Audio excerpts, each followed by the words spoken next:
له یوې اوږدې مودې وروسته چین سره د هوایي دهلیز بیا پیل او له دې لارې د جلغوزیو صادرات پیل شول. له افغانستانه د هوایي دهلیز له لارې چین ته 20 ټنه جلغوزي صادر شوي دي. د اسلامي امارت حکومت د صنعت او سوداګرۍ وزارت وایي چې دا بهیر به دوام وکړي. د رئیس الوزرا لومړي مرستیال ملا عبدالغني برادر د دوشنبې په ورځ د کابل په هوایي ډګر کې په دې تړاو جوړو شویو مراسمو کې وویل چې هوایي دهلیز د افغانستان او چین په اړیکو پیاوړي کولو کې مهم رول لري. هغه وویل څنګه چې هوایي دهلیزونه د نړۍ بازارونو ته د افغانستان د تولیداتو په رسولو کې حیاتي رول لري، نو د افغانستان او چین ترمنځ دا هوایي دهلیز به د دواړو هیوادونو اړیکې او د ځنغوزیو تولید او پروسس لا پیاوړی کړي. ښاغلي برادر په دې ناسته کې افغان سوداګرو ته د نورو اسانتیاوو د برابرولو په اړه هم خبرې وکړې. چین ته د هوایي دهلیز له لارې د ځنغوزیو صادرات له یوې مودې اوږدې وروسته پیل شول.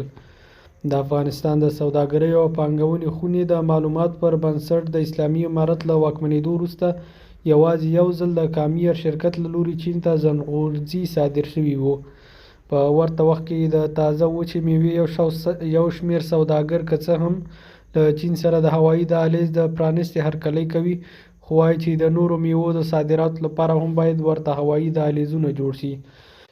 د اسلامي امارت د صنعت او سوداګرۍ وزارت د معلوماتو پر بنسټ چین سره د هوایي دهلیز له لارې د ځنغوزیو صادرات د دواړو هیوادونو ترمنځ د سوداګریو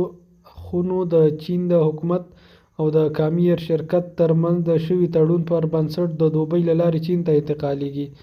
د دې وزارت ویان عبدالسلام جواد وایي چې افغانستان په کلني ډول چین ته له 4 تر 8 زره ټنه جلغوزي صادروي. د اسلامي امارت مسؤلینو، تجارانو، صنعتکارانو او نورو درنو میلمنو ته السلام علیکم ورحمت الله وبرکاته. د افغانستان اسلامي امارت اقتصادي مرستیال په حیث خوشحاله یم چې نن د افغانستان او افغانانو په خیر او ګټه په داسې یو مجلس کې سره راټول شوي یو چې په پایله کې بیا د افغانستان او متحده عربي اماراتو په ځانګړي ډول بیا د چین هیوادونو ترمنځ د افغانانو تجارتي اړیکې بیا پیاوړې کېږي او زموږ د جلغوزو تولید او صادرات به د پام وړ وده وکړي انشاءالله. موږ د متحده عربي اماراتو له طریقه د افغانستان او چین ترمنځ د جلغوزو د صادراتو د هوایي دهلیز د ابتدا او بیا پیل په مراسمو کې سره راټول یو، لکه څنګه چې هوایي دهلیزونه د نړۍ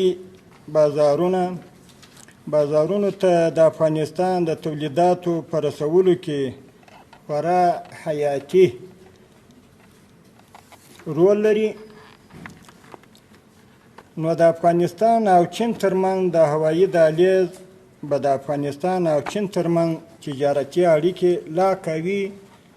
او زموږ د جلغوزو تولید او پروسس به بیا پیاوړی کړي.